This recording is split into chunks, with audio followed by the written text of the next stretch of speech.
மாணவர்கள் எவரும் போதைக்கு அடிமையாகாதீர்கள். அடிமையானவர்கள் மீண்டதாக சரித்திரமில்லை. எனவே உங்களையும் சமூகத்தையும் பாதுகாத்துக் கொள்ளுங்கள். உங்கள் நலன் கருதி கல்வி டிவி.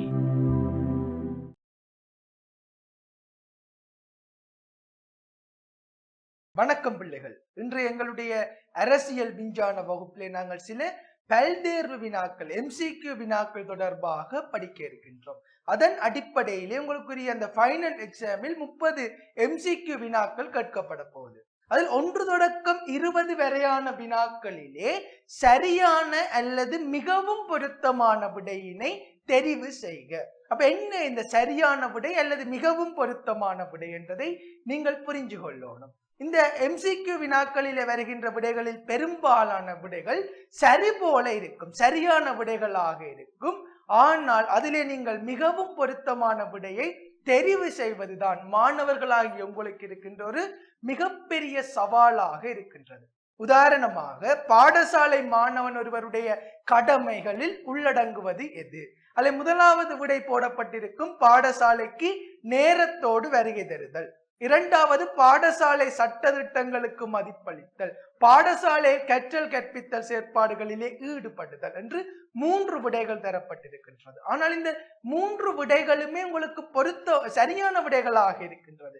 இதிலே மிகவும் பொருத்தமான விடையைத்தான் நீங்கள் தெரிவு செய்ய போகிறீர்கள். அதே போலதான் எங்களுடைய அரசியல் விஞ்ஞானத்தில் வருகின்ற கேள்விகளும் இதே போல மிகவும் பொருத்தமான விடையினை தெரிவு செய்க என்ற அடிப்படையிலே தான் அமைய போகுது. அப்ப முதலாவது கேள்வி எங்களிடம் கேட்கிறார்கள், அரசியல் என்பது தொடர்பாக. அப்ப உங்களுக்கு தெரியும் அரசியல் என்றால் என்ன என்பதற்கு ஒரு முழுமையான வரவிலக்கணம் இல்லை. எனினும் அரசியல் என்பதை நாங்கள் தேசத்தை ஆட்சி புரிதல் என்று சுருக்கமாக குறிப்பிடலாம். இந்த அரசியல் என்பதிலே 2 வகையான கருத்தியல்கள் அல்லது கருத்துக்கள் காணப்படுகின்றது. அரசியலானது அரச நிர்வாகம் மற்றும் அரசாட்சியோடு தொடர்பட்ட ஒரு விடயமாக காணப்படுகின்றது. இரண்டாவது, அரசியல் என்பது ஒரு சமூக பயன்பாடாக காணப்படுது. அப்ப இந்த விடைகளை நாங்கள் பார்த்தால், முதலாவது விடை போடப்பட்டிருக்கின்றது ஒழுக்க விழுமிய கொள்கையின் அடிப்படையில் மேற்கொள்ளப்படுகின்றதாம். இந்த அரசியல் என்ற விடயம் ஒழுக்க விழுமிய கொள்கையின் அடிப்படையிலே மேற்கொள்ளப்படுகின்ற சொல்கிறார்கள். அப்படியே இல்லை, இது அரசியலோடு பொருத்தமற்ற ஒரு விடை. ஒழுக்க விழுமியங்களின் அடிப்படையிலே மேற்கொள்ளப்படுகின்ற ஒரு நிகழ்வா அரசியல் என்று கேட்டால் அது பொருத்தமில்லாத ஒரு விடையாக அமையப்போம். இரண்டாவது விடை சொல்லப்பட்டிருக்கின்றது பிரஜைகளின் சமூக வாழ்வின் அன்றாட பிரயோகமாகும். பிரஜைகளுடைய ஒரு சமூக வாழ்க்கையினுடைய நாளாந்த நிகழ்வாக இந்த அரசியல் காணப்படுகின்றது. இதுதான் பிள்ளைகள் மிகவும் பொருத்தமான விடையாக அமைய போகுது. மூன்றாவது விடையை பார்ப்போம். நாங்கள் அரசியல்வாதிகள் மற்றும் அரசியல் கட்சிகளின் தேர்தல் செயற்பாடுகள் மட்டும்தான் அரசியல் என்று சொல்கிறார்கள். வெறுமனே அரசியல்வாதிகளோடும் இந்த தேர்தல் செயல்முறையோடும் மட்டுப்படுத்தப்பட்ட நிகழ்வுதான் அரசியல் என்று சொல்லப்படுகிறது. அந்த விடை பிழை. என்றால் எங்களுடைய அரசியல் பரந்துபட்டது, ஏராளமான நிகழ்வுகளை உள்ளடக்கியது. வெறுமனே தேர்தல் செயற்பாடுகளும் அரசியல்வாதிகளுடைய செயற்பாடுகளை மாத்திரம் நாங்கள் அரசியல் என்று கூறிவிட முடியாது. நான்காவது, பொது கொள்கைகளை உருவாக்கல் மற்றும் அமுலாக்கம் என்பவற்றுடன் வரையறுக்கப்பட்டது. பொது கொள்கை அதாவது பொதுமக்களினுடைய பிரச்சனைகளை தீர்ப்பதற்காக அரசாங்கம் முன்னெடுக்கின்ற இந்த கொள்கைகளை உருவாக்குதல் மற்றும் நடைமுறைப்படுத்தலோடு மட்டுப்படுத்தப்பட்டது அல்லது வரையறுக்கப்பட்டன்னு சொல்கின்றது இந்த அரசியலா? இல்லை, எங்களுடைய அரசியல் மட்டுப்படுத்தப்படவில்லை, வரையறுக்கப்படவில்லை. சரி, அதை நீங்கள் கவனத்துல கொண்டிருக்கோம். ஐந்தாவது, அரசு அதிகாரத்தை கைப்பற்றுவதை மட்டும் இலக்காக கொண்டது. அரசு அதிகாரத்தை கைப்பற்றுவது மட்டும்தானா அரசியல் என்று கேட்டால் இல்லை. அரசியலிலே வாக்களித்தல் வரப்போது, தேர்தல் செயற்பாடுகள் வரப்போது, போராட்டங்கள், எதிர்ப்பு இயக்கங்களில் பங்கு பெற்றல் என்று ஏராளமான விடயங்கள் வரப்போகுது. இவர்கள் சொல்கிறார்கள் அரசு அதிகாரத்தை கைப்பற்றுவதை மாத்திரம் நோக்காக கொண்டது. இந்த விட அரசியல் என்பதை விட அரசியல் கட்சிகளுக்குத்தான் பொருத்தமான ஒரு MCQ விடையாக அமைய போகுது. அதன் அடிப்படையிலே அரசியல் என்பதிலே மிகவும் பொருத்தமான விடை என்று கேட்டால் பிரஜைகளின் சமூக வாழ்க்கையின் அன்றாட நிகழ்வாகும், அன்றாட செயற்பாடாகும். அப்ப 2019 ஆண்டு ஃபைனல் எக்ஸாம்ல இதே MCQ விடை ஒரு கட்டுரை வினாவுக்குரிய ஒரு தலைப்பாக கேட்கப்பட்டிருக்கிறது. பிரஜைகளாகிய நாங்கள் எப்படி அரசியலிலே பங்கு பெற்றுகின்றோம்? பிரஜைகளாகிய நாங்கள் எப்படி அரசியலிலே பங்கு பெற்றுகின்றோம் என்றால், நாங்கள் வாக்களிக்கின்றோம், தேர்தல்களிலே வேட்பாளராக போட்டியிடுகின்றோம், போராட்டங்கள் எதிர்ப்பு இயக்கங்களிலே பங்கு பெற்றுகின்றோம், அரசியல் கட்சிகள், அமுக்க குழுக்கள், சிவில் சமூகங்களிலே அங்கத்துவம் பெறுகின்றோம், நாளாந்த அரசியல் நிகழ்வுகள் தொடர்பாக விமர்சனம் செய்கின்றோம். இதனூடாக நாங்கள் அரசியலிலே பங்கு பெற்றுகின்றோம். நாங்கள் அரசியல் இல்லாமல் வாழ முடியாது என்றால் நாங்கள் அனைவருமே அரசியல் பிராணிகளாக காணப்படுகிறோம். அரிஸ்டோட்டலுடைய பிரபல்யமான ஒரு கூற்று, மனிதன் ஒருவன் அரசியல் பிராணியாக காணப்படுகிறான். அவனது சகல செயற்பாடுகளுமே அரசியலோடு பின்னி பிணைந்த ஒரு விடயமாக காணப்படுது. அதன் அடிப்படையில் அரசியல் என்பதற்கு மிகவும் பொருத்தமான விடை எது பிள்ளைகள்? இரண்டாவது விடை மிகவும் பொருத்தமாக அமையப்போது. அதாவது பிரஜைகளினுடைய சமூக வாழ்க்கையின் அன்றாட பிரயோகம் என்ற விட சரியாக அமையப்போது. இரண்டாவது கேள்வி, அரசியல் விஞ்ஞானம் என்பது தொடர்பாக. அரசியல் விஞ்ஞானம் அல்லது அரசறிவியல் என்று இதை நாங்கள் சொல்லலாம். பலர் பயன்படுத்துகிறார்கள் அரசியல் என்ற ஒரு சொற்பிரயோகத்தை. அரசியல் விஞ்ஞானம் என்பது வேற, அரசியல் என்பது வேறு. அதை நீங்கள் புரிஞ்சு கொள்ள வேண்டும். அரசியல் என்பதுக்கும் அரசறிவியலுக்கும் ஏராளமான வேறுபாடுகள் கேட்கப்பட்டிருக்கிறது. ஆனால் எங்கட கேள்வி என்ன? அரசியல் விஞ்ஞானம் தொடர்பாக. அரசியல் விஞ்ஞானத்திற்கு என்ன வரவிலக்கணம் கொடுக்கின்றோம் என்று சொன்னால், அனைவரினதும் சமூக வாழ்க்கையின் பிரதான அங்கமாக திகழ்கின்ற அரசியலை பயிலுகின்ற ஒரு பாடம்தான் அரசியல் விஞ்ஞானம் அல்லது அரசறிவியல். இந்த அரசறிவியல் கற்கையானது பரந்துபட்டது. அதே நேரம் புராதன காலம் மட்டும் கிறிஸ்து பிறக்கிறதுக்கு முதல் 4ஆம் நூற்றாண்டு காலப்பகுதியிலே கிரேக்கத்தில் தோற்றம் பெற்றதாக சொல்லப்படுது. இந்த அரசியல் விஞ்ஞானம் என்பதோடு மிகவும் நெருக்கமான விடை எது என்பதை எங்களை கண்டுபிடிக்கலாம். முதலாவது சொல்லப்பட்டிருக்கின்றது பிரயோக விஞ்ஞானத்தின் ஒரு பகுதியாம். பிரயோக விஞ்ஞானம் இந்த நடைமுறை அரசியலினுடைய ஒரு பகுதியாக அரசியல் விஞ்ஞானம் காணப்படுதுன்னு சொல்லப்படுது. ஆகவே இந்த விடை பிழை, ஒரு பகுதி அல்ல. உங்களுடைய அரசியலை பற்றி படிக்கின்ற ஒரு பாடம் தான் அரசறிவியலை தவிர பிரயோக விஞ்ஞானத்தினுடைய ஒரு பகுதியாக அரசியல் விஞ்ஞானம் என்பது காணப்படாது. இரண்டாவது, அரசியல் அதிகாரத்தையும் அரசியல் போட்டியையும் அடிப்படையாக கொண்ட ஒரு செயற்பாடு சொல்கிறார்கள். எங்களுடைய அரசியல் விஞ்ஞானம் ஒரு செயற்பாடா? இல்லை. எங்களுடைய அரசியல் விஞ்ஞானம் என்பது ஒரு கற்கை நெறி, ஒரு பாடத்துறை தானே தவிர அரசியல் விஞ்ஞானம் என்பது அரசியல் போட்டியை அடிப்படையாக கொண்ட ஒரு செயற்பாடு அல்ல. மூன்றாவது, நெறிமுறை தத்துவங்களை நிராகரிப்பதுடன் விஞ்ஞான முறைகளுக்கு அதிக கவனம் செலுத்துகின்றது. அதாவது தத்துவ விடயங்களை நிராகரிக்கின்றது என்று சொல்கிறார்கள். அந்த விடப்புல எங்களுடைய அரசியல் விஞ்ஞானம் ஒருபோதுமே இந்த தத்துவங்களை நிராகரிப்பதில்லை. என்றால் அரசியல் விஞ்ஞானத்தினுடைய உபதுறைகளில் ஒன்றாக இந்த அரசியல் தத்துவம் என்ற விடயங்கள் காணப்படுது. இவர்கள் சொல்கிறார்கள் இந்த நெறிமுறை தத்துவங்களை அரசியல் விஞ்ஞானமானது நிராகரித்து விஞ்ஞான ரீதியான விடயங்களுக்கு முக்கியத்துவம் கொடுக்கின்றன சொல்கிறார்கள். ஆகவே இந்த விடை பிழையானதாக அமையப்போகுது. நான்காவது, சமூக விஞ்ஞானங்களில் தலையான விஞ்ஞானமாக அரசியல் விஞ்ஞானம் காணப்படும். நாங்கள் இந்த விஞ்ஞானத்தை நாங்கள் இரண்டு வகைப்படுத்துவோம். ஒன்று இயற்கை விஞ்ஞானம், சமூக விஞ்ஞானம். இயற்கை விஞ்ஞான பாடங்கள் என்று சொன்னால் இந்த உயிரியல், பௌதிகவியல், அதே போல இந்த பயோமெட்ஸ் பாடங்களை நாங்கள் சொல்ல போறோம், இயற்கை விஞ்ஞான பாடம். ஆனால் எங்களுடைய அரசியல் விஞ்ஞானம் என்ன பாடம் என்று சொன்னால் சமூக விஞ்ஞான பாடம். உதாரணமாக வரலாறு, குடியுரிமை, சட்டம், அதே போல வேற சில பாடம், உளவியல் போன்ற பாடங்களை நாங்கள் சொல்ல போறோம் சமூக விஞ்ஞான பாடம். இந்த சமூக விஞ்ஞான பாடங்களிலே ஒரு தலையான விஞ்ஞானமாக அரசியல் விஞ்ஞானம் காணப்படுதுன்னு சொல்லுகிறார்கள்.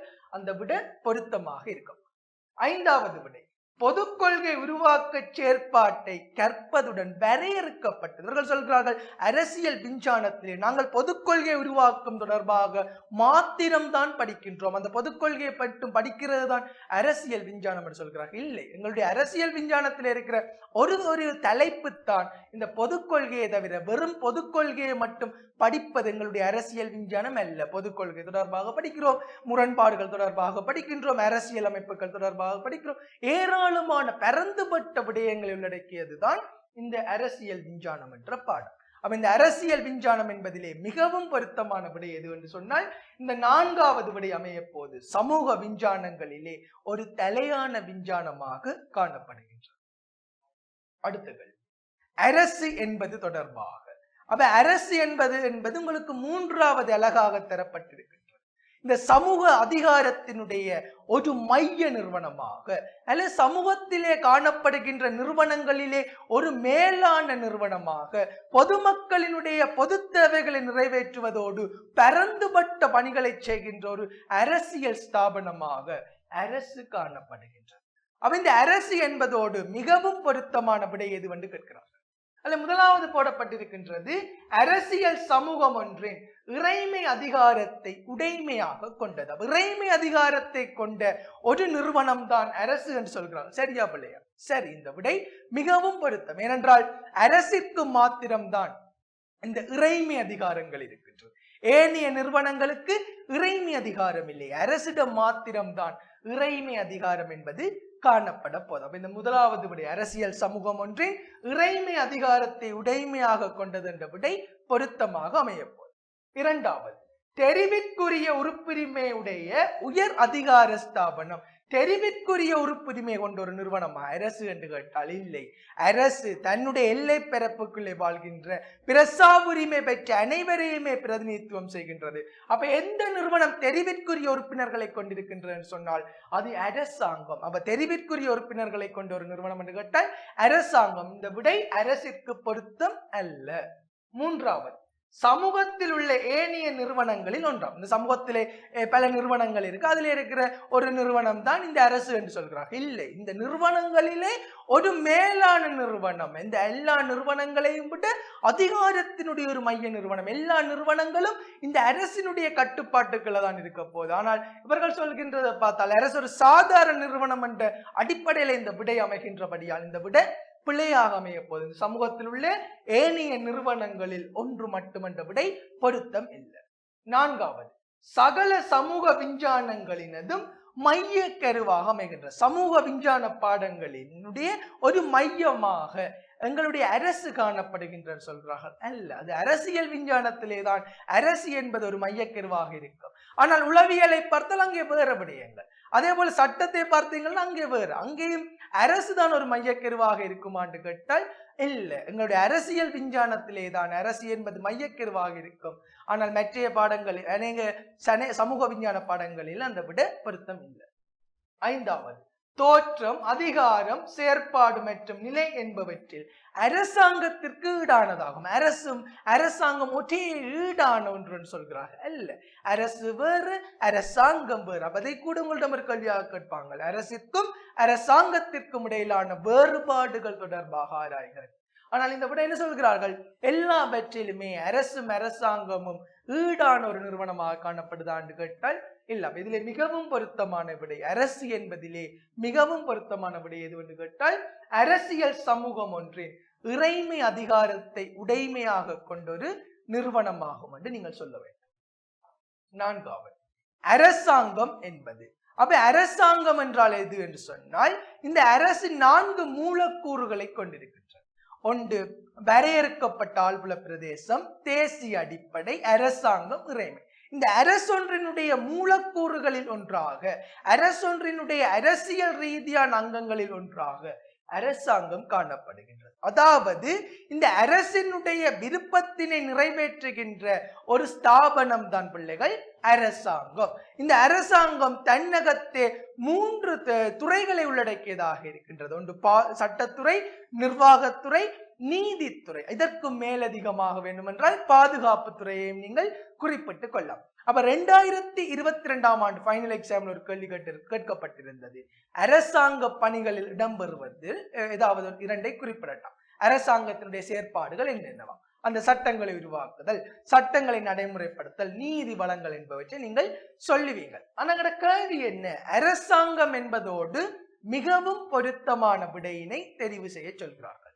முதலாவதுக்கு விடை போடப்பட்டிருக்கின்றது ஜனநாயக முறைகளில் காணப்படுகின்ற மக்களினுடைய ஒரே பிரதிநிதி தான் அரசாங்கம் என்று சொல்கிறார்கள்.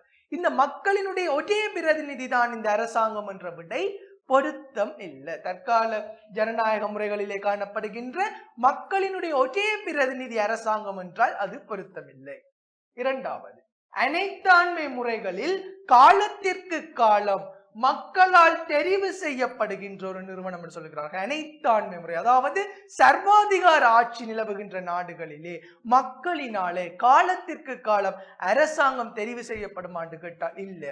அங்கே தானே நியமித்து கொண்ட ஆட்சியாளர் மூலம்தான் அங்கே அரசாங்கம் செயலாற்றுமே தவிர மக்கள் அங்கே அரசாங்கத்தை தெரிவு செய்ய மாட்டார்கள். ஆகவே இந்த விடை பிழையானதாக அமையும்.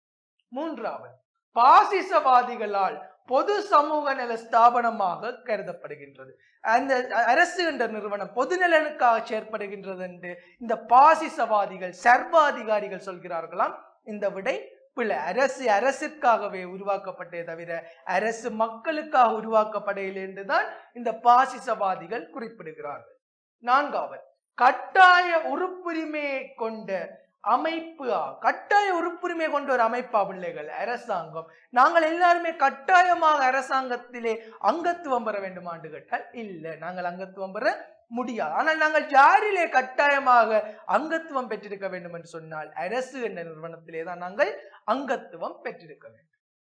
அடுத்தது, அரசின் அரசியல் தளமாகவும் அரசினுடைய மூலக்கூறாகவும் அரசாங்கம் காணப்படுது. நான் ஏற்கனவே சொன்னது போல இந்த அரசினுடைய ஒரு மூலக்கூறாகத்தான் அரசாங்கம் காணப்படுகிறது என்று சொல்கிறார்கள். அப்ப இதிலே மிகவும் பொருத்தமான விடை எது என்று சொன்னால் இந்த நான்காவது கேள்விக்கு ஐந்தாவது விடை என்பது மிகவும் பொருத்தமாக அமையப்போம்.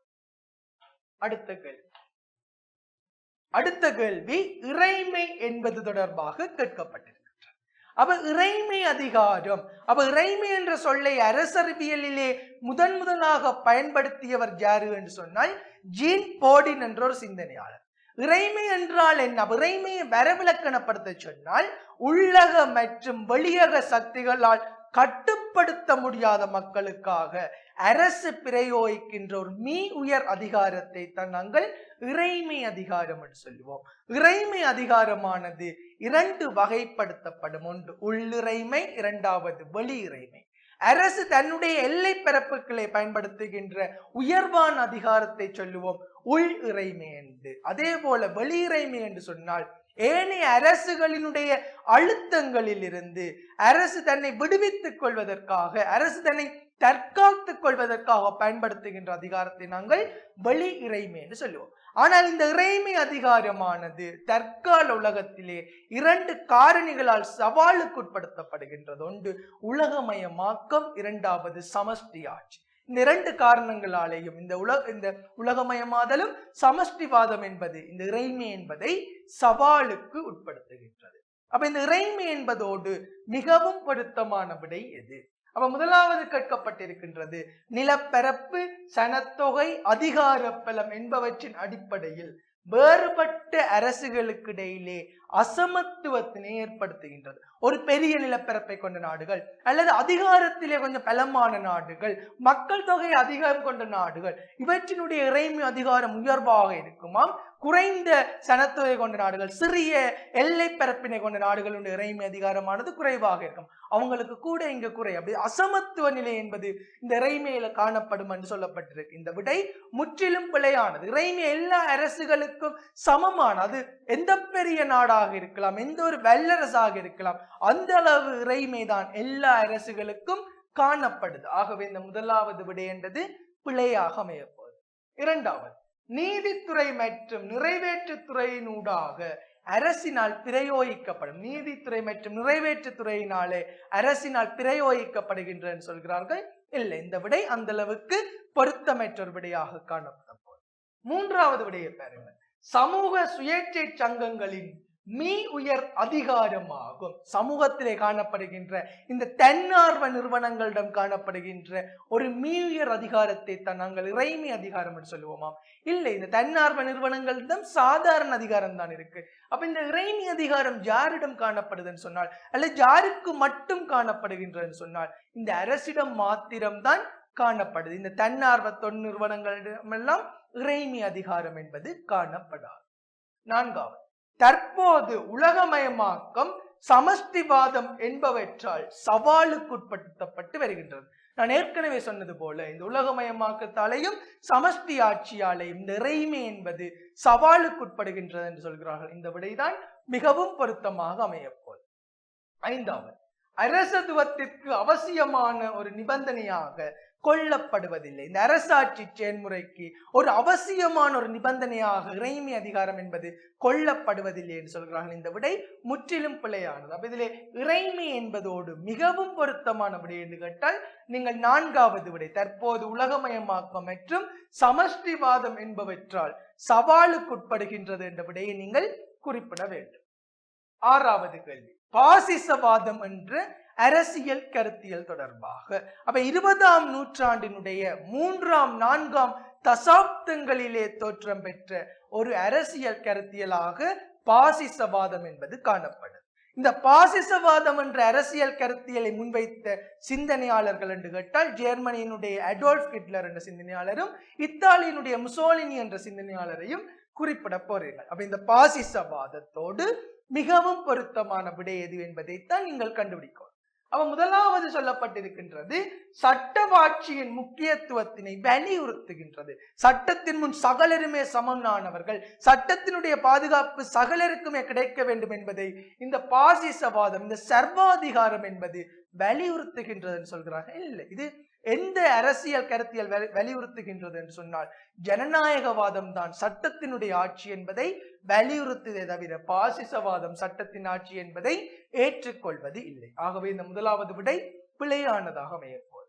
இரண்டாவது, ஆணை அதிகாரம் கடவுளின் உருவாக்கமாகும் என்பதை வலியுறுத்துகின்றது.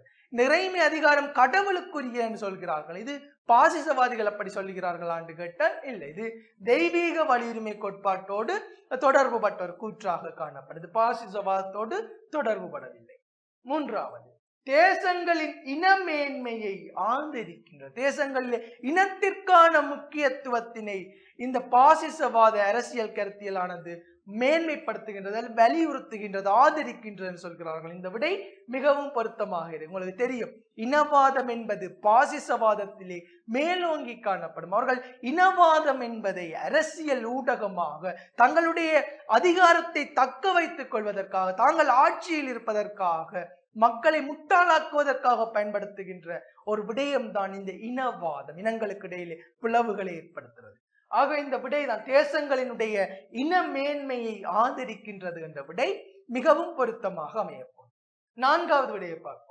மக்களுக்கு மேன்மை ஸ்தானத்தை வழங்குகின்றது, மக்களுக்கு அதிக அளவான கவனத்தை, மக்களுக்கு அதிக முக்கியத்துவத்தை வழங்குகின்றதான்னு கேட்டால் இல்லை. நான் ஏற்கனவே சொன்னது போல அரசு யாருக்காக உருவாக்கப்பட்டது?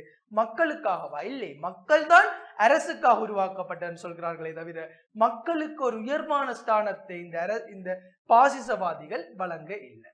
ஐந்தாவது, சமூக சமத்துவத்தையும் சுதந்திரத்தையும் அங்கீகரிக்கின்ற, சமூக சமத்துவத்தையும் சுதந்திரத்தையும் பாசிசவாதிகள் அங்கீகரிப்பின ஆண்டு கேட்டால் இல்லை. இங்கே சர்வாதிகார ஆட்சி, தனி மனித சுதந்திரம், இந்த சமத்துவம் எல்லாம் அடக்கி ஒடுக்கப்படுமே தவிர இங்கே இவர்கள் சொல்வது போல சமூக சமத்துவத்தையும் சுதந்திரத்தையும் அங்கீகரிப்பதில்லை. அப்ப இதிலே மிகவும் பொருத்தமான விடை பாசிசவாதம் என்ற அரசியல் கருத்தியலோடு மிகவும் பொருத்தமான விடை என்று கேட்டால் தேசங்களின் இனமேன்மையை ஆதரிக்கின்றது என்பதை நீங்கள் குறிப்பிட வேண்டும். அடுத்தது ஏழாவது கேள்வி, அரசினுடைய வகிபங்கு ஆவது. அப்ப நேற்றைய தினம் நடைபெற்ற ஒரு பரீட்சையிலும் இதே கேள்வி ஒரு கட்டுரை வினாவாக வந்திருந்தது. அரசினுடைய வகிபாகம். அப்ப அரசினுடைய வகிபாகம் என்றால் என்னன்னு சொன்னால் இந்த அரசினுடைய பணிகளைத்தான் நாங்கள் அரசினுடைய வகிபாகம் என்று சொல்ல போறோம். இந்த அரிஸ்டோட்டில் கூறுவது போல அரசானது உயர்வானதும் பரந்துபட்டதுமான பணிகளை மக்களினுடைய பொது நலனுக்காக செய்து வருகின்றது. அப்ப இந்த அரசினுடைய வகிபாகத்திலே உள்ளடங்குகின்றதிலே மிகவும் பொருத்தமானது எது என்று சொல்லுவாங்க. முதலாவது கேட்கப்பட்டிருக்கின்றது பங்கீட்டு நீதியின் அடிப்படையில் மக்களுக்கு சேவை செய்கின்ற, பங்கீட்டு நீதியின் அடிப்படையில் ஒவ்வொருத்தருக்கும் ஒவ்வொரு விதமாக என்ன சொல்ற சமத்துவம் இல்ல அசமத்துவமாக, சமத்துவம் இல்லாத அசமத்துவமாக சேவை செய்கின்றதாம் இந்த அரசு. அதுதான் அரசினுடைய வகிபாகம் என்று சொல்கிறார். அல்ல, அரசு சகலருக்கும் சமமாக சேவை செய்ய வேண்டும். இரண்டாவது, மனிதரின் ஆன்மீக வாழ்க்கையினை மேம்படுத்த, மனிதனுடைய ஆன்மீக வாழ்க்கையை மேம்படுத்துவதுதான் இந்த அரசினுடைய பிரதான வகிபாகம் சொல்கிறார்கள். அது முற்றிலும் தவறானது. அரசு ஆன்மீகத்திலே தலையிடக்கூடாது என்பதைத்தான் இந்த அரசியல் கருத்தியல்களில் ஒன்றான மத சார்பற்றவாதம், செக்குலரிசம் என்பதங்களுக்கு வலியுறுத்துதான் இவர்கள் சொல்கிறார்கள். மனிதனுடைய ஆன்மீக தேவையினை, ஆன்மீக வாழ்க்கையினை மேம்படுத்துகின்றது என்ற விடை முற்றிலும் பிழையாக அமையப்போது.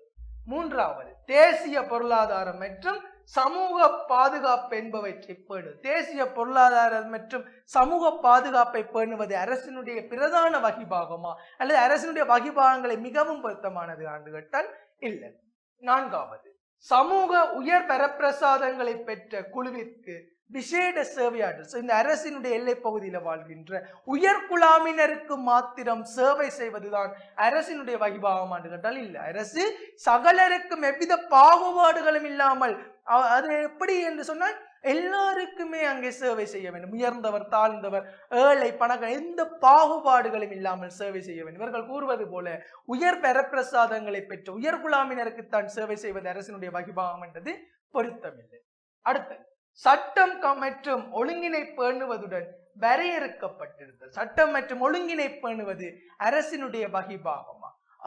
இதுதான் மிகவும் பொருத்தமானபடி. சட்டம் மற்றும் ஒழுங்கினை பேணுவதுதான் அரசொன்றினுடைய பிரதான வகிபாகங்களில் ஒன்றாக காணப்படுது. அப்ப இதுல மிகவும் பொருத்தமான விடை எதுவென்று சொன்னால் ஐந்தாவது விடை அமையப்போது. அப்ப இந்த அரசுக்கு மாத்திரம் உரித்தான வகிபாகம் எது? அரசிற்கு மாத்திரம் உரித்தான வகிபாகம் என்று கேட்டால் நீங்கள் சொல்லுவீங்கள் யுத்தம் மற்றும் யுத்த பிரகடனம் செய்தல். அதே போல அரசொன்றினுடைய மரபார்ந்த பணி என்று சொன்னால் சட்டத்தினதும் சமூக வலையமைப்பினதும் பாதுகாவலனாக செயற்படுதல் என்பதை நீங்கள் குறிப்பிட போறீர்கள்.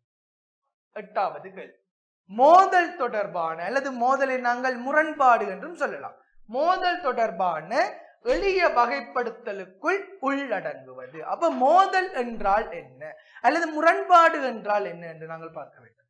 முரண்பாடு என்பது தமக்கிடையில் ஒன்றுக்கொன்று பொருத்தமில்லாத நோக்கங்களை உடைய அல்லது அவ்வாறு சிந்திக்கின்ற இரண்டு நபர்கள், குழுக்கள், அரசுகள் மற்றும் அரசுகளுக்கு மேற்பட்டவைகளுக்கு இடையே நிலவுகின்ற ஒரு தொடர்பை தான் நாங்கள் மோதல் என்று சொல்ல போறோம். இந்த மோதலை நாங்கள் பிரதானமாக 3 வகைப்படுத்தலாம். எளிய வகைப்படுத்தல், செயற்பாட்டுவாத வகைப்படுத்தல், அரசியல் வகைப்படுத்தல். எளிய வகைப்படுத்தலுக்குள்ளே ஆளக முரண்பாடு, ஆளுடை முரண்பாடு, குழுவில் உள்ளான முரண்பாடு, குழுக்களுக்கு இடையிலான முரண்பாடு என்பது இடம்பெறப்போது. அதே போல செயற்பாட்டுவாத வகைப்படுத்தலிலே நேர்கணிய முரண்பாடு, எதிர்மறை முரண்பாடு என்பது அமையப்போது. அரசியல் ரீதியான வகைப்பாட்டுகளே உள்ளக மோதல், வெளியக மோதல், அரசு நிர்மாண மோதல் என்று 3 வகைப்பாடு அமையப்போது. அங்கட கேள்வி என்ன கேட்கின்றான்? எளிய வகைப்படுத்தலுக்குள்ளே எது அமையப்போதா?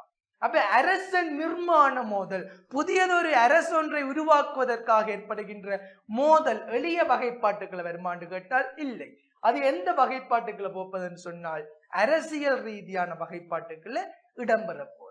இரண்டாவது ஆக்கபூர்வமான மோதல்கள் அல்லது நேர்கணிய முரண்பாடு. இது எளிய வகைப்பாட்டுக்களை வருமாண்டு கேட்டால் இல்லை. இது செயற்பாட்டுவாத வகைப்படுத்தலுக்குள்ளே இடம்பெறப்போது. மூன்றாவது தனிநபர்களுக்கு இடையிலான மோதல்கள். தனிநபர்களுக்கு இடையில் ஏற்படுகின்ற மோதல் எளிய வகைப்படுத்தலுக்கு வருமாண்டு கேட்டால் தனிநபர்களுக்கு இடையே 2 நபர்களுக்கு இடையிலே வருகின்ற மோதலை நாங்கள் எளிய வகைப்படுத்தலுக்குள்ள உள்ளடக்க போறோம். அதே போல அரசுக்குள்ளான மோதல், உள்ளக மோதல் எதுக்குள்ள வரப்போகுதுன்னு சொன்னால் அரசியல் வகைப்பாட்டுக்குள்ள வரப்போகுது. அதே போல தேசங்களுக்கு இடையிலான மோதல்கள், உதாரணமாக ரஷ்யாவுக்கும் உக்ரைனுக்கும் நடைபெற்ற யுத்தங்கள், இந்தியாவுக்கும் பாகிஸ்தானுக்கும் இடையில் நடைபெறுகின்ற யுத்தங்கள், இதை நாங்கள் சொல்ல போறோம் தேசங்களுக்கு இடையிலான மோதல்கள். இதற்கு எந்த வகைப்பாட்டுக்களை வரும்னு சொன்னால் அரசியல் ரீதியான வகைப்பாட்டுக்களை வரப்போகுது. அதில் மோதல் என்பவற்றிலே எளிய வகைப்படுத்தல்கள் எது இடம்பெற போகுதுன்னு சொன்னால் தனிநபர்களுக்கு இடையிலான மோதல்கள் என்று இந்த 3வது விடை என்பது பொருத்தமாக அமையப்போகுது. அப்ப நாங்கள் இவ்வளவு நேரமும் கலந்துரையாடிய இந்த பல்தேர்வு வினாக்கள் உங்களுக்கு மிகவும் பிரயோசனமாக இருக்கும் என்று நம்புறேன். மிகுதி வினாக்கள் எங்களுடைய அடுத்த அரசியல் விஞ்ஞான வகுப்பிலே கலந்துரையாடுவோம். தேங்க்யூ பிள்ளைகள். கல்வி டிவியில் புத்தம்புது நிகழ்ச்சிகளை உடனுக்குடன் பார்த்து மகிழ எமது Facebook மற்றும் YouTube பக்கத்தை லைக் செய்யுங்கள்.